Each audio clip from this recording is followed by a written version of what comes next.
Welcome to the quarterly meeting of the First Baptist Church of Palo Alto. Here at the First Baptist Church in Palo Alto, it's been a rough week.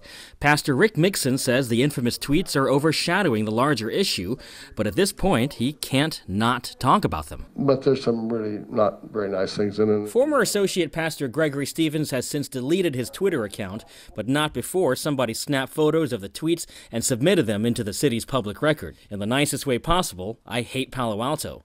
Palo Alto is an elitist, blank den of hate. Palo Alto is disgusting. Stevens has since resigned and wrote a letter to his congregation. I do wish my transition would have been through different circumstances, and I'm terribly sorry for bringing such negative attention to the church community. These are, quite frankly, vile comments. The tweets were made public last week, shortly before a city council meeting to determine the fate of the church.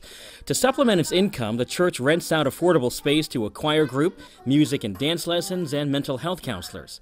But some neighbors have been complaining about noise and increased traffic and parking problems. So after nearly 2 years of back and forth, the council approved a 5-year-long conditional use permit that capped the occupancy, imposed limits on the type and number of events, and their hours of operation. Where the city sees that as a compromise, we see that as a burden. Pastor Mixon said a city telling a church what it can and cannot do with its own building is heading into a gray area of the law. That at least comes dangerously close to, to stepping on our First Amendment right to free expression of religion. As for the tweets, Pastor Mixon denounced the tone and word choice, but says the topic is still valid. Is it fair to say that he's coming into the Bay Area looking at Palo Alto with fresh eyes, and perhaps he's speaking some truth here, and it's kind of painful to hear? Yeah, I think he brings some fresh eyes. I think he's young and he's passionate about social justice, and he's raising questions that come from our faith tradition about what it means to have wealth and privilege. And so the next step for the church is to install some soundproof windows and redo the floors of their hall,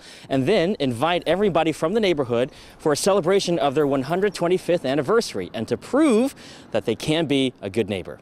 In Palo Alto, Kit Do, KPIX 5.